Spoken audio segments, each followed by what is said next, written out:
Génibet, Paris-Picanly. En ce moment, profitez de 250 € de bonus de bienvenue.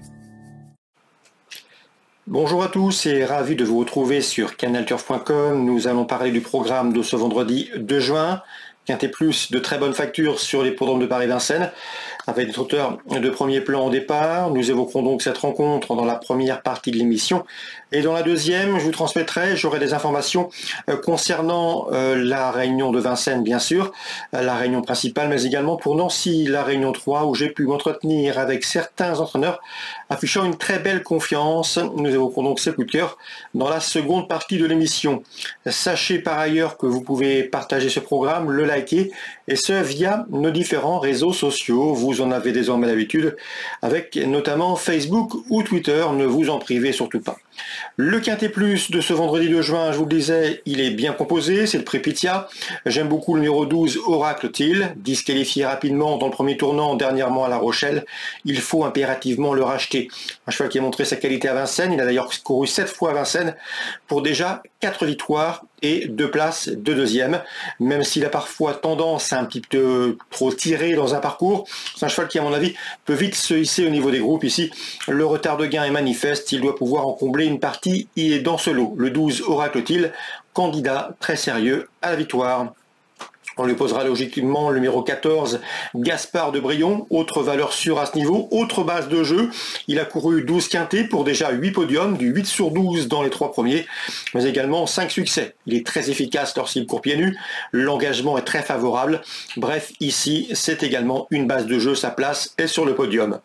Le numéro 2, Bill Jepson, conduira l'opposition, un 6 ans de qualité. Il a bien couru dernièrement dans le prix Kerjak, remporté par un certain étonnant.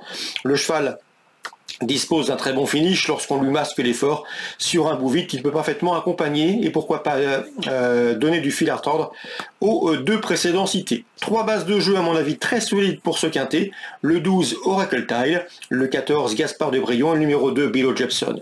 Attention également au numéro 10 Kennedy qui a des références à faire valoir à ce niveau, déjà 3 victoires plus 3 podiums en 8 quintés courus. Un cheval qui ne manque pas de tenue, il est confié à Rick Raffin, il sera pieds nus, sa place est dans le quintet. J'ai ensuite placé le numéro 8 Al Capone Steka, qui n'a pas gagné depuis le 1er novembre 2021, ça commence à dater, mais le cheval reste sur plusieurs places d'honneur, notamment une 6e place dans le prix du Gâtinais dernièrement sur ce parcours. C'est un candidat aux places. Ensuite, les choix sont multiples, difficiles de sortir de ces 5 chevaux, 12, 14, 2, 10 et 8.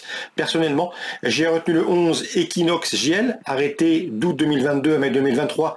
Il sera cette fois-ci pieds nus, là maintenant 2 courses dans les jambes, il faut commencer à s'en méfier. Le numéro 3 également, on s'en méfiera dans cette épreuve qui conserve beaucoup d'échecs dans le sud-est dernièrement, c'est Falco Berry, mais le cheval est confirmé dans les quintés, une victoire, 4 places en 13 quintés courus, on s'en méfie.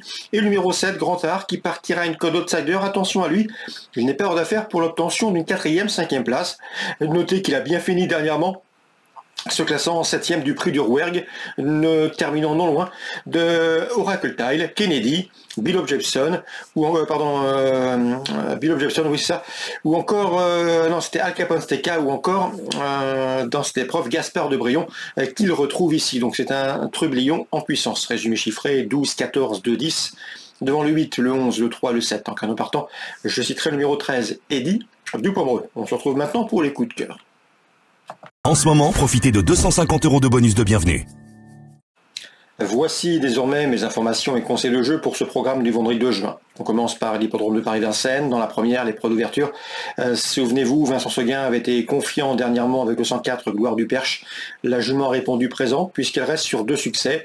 Cette fois-ci, elle doit affronter des mâles de qualité, mais elle est restée bien et son entraîneur Ernest compte une confirmation. C'est le 104 Gloire du Perche, à mon avis. Elle a sa place sur le podium. Je lui poserai principalement le 1, Graal du Trésor, irréprochable depuis plusieurs semaines et récent lauréat dernièrement. Et le numéro 12, Ghostbuster, cheval régulier, pieds nus et confirmé à ce niveau. chevaux. La première, 1, 12 et 4.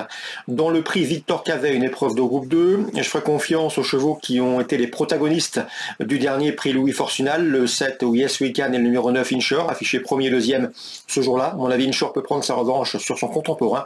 Attention également numéro 11, Intuition, vous la connaissez.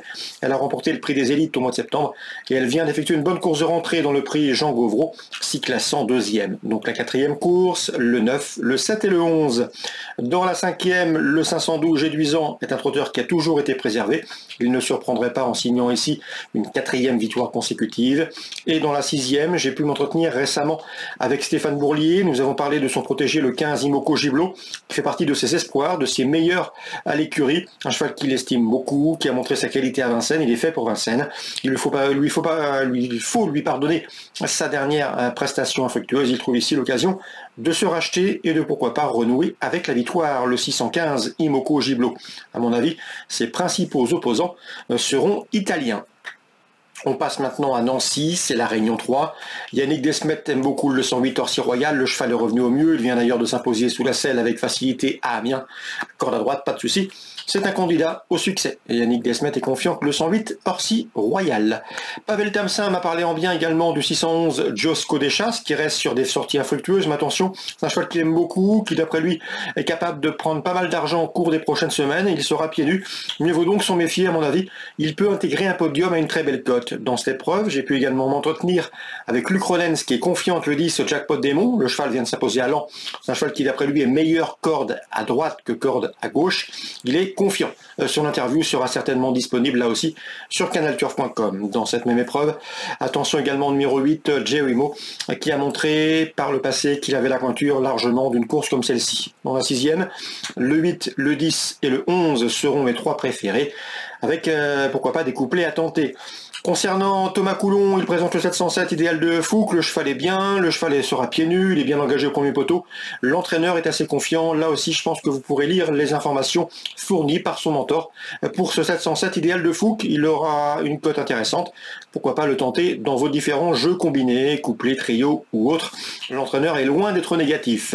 Concernant la 8e, Yannick Desmet nous m'a parlé en bien du 800 à Beethoven, la dernière fois croisé c'est mal passé, plusieurs faux départs, le cheval s'est tendu, à trop consommé, il faut le reprendre. Auparavant, il avait bien gagné. C'est un cheval qui est en retard de gain, voire même en gros retard de gain. Le problème avec lui, c'est qu'il est peut-être un petit peu meilleur départ auto-start que départ lancé. Il faut que ça se passe bien dans la phase initiale. Mais s'il peut partir correctement, s'installer en tête, à mon avis, il peut et il a les moyens de mettre tout le monde d'accord. C'est le 801 Beethoven dans la 8e. Voilà donc le cheval est pieds nus. Bref, on y compte. Voilà pour les infos de ce vendredi 2 juin. Excellent jeu à tous. Rendez-vous désormais demain pour une nouvelle émission. Génibet, Paris Picardie. En ce moment, profitez de 250 € de bonus de bienvenue.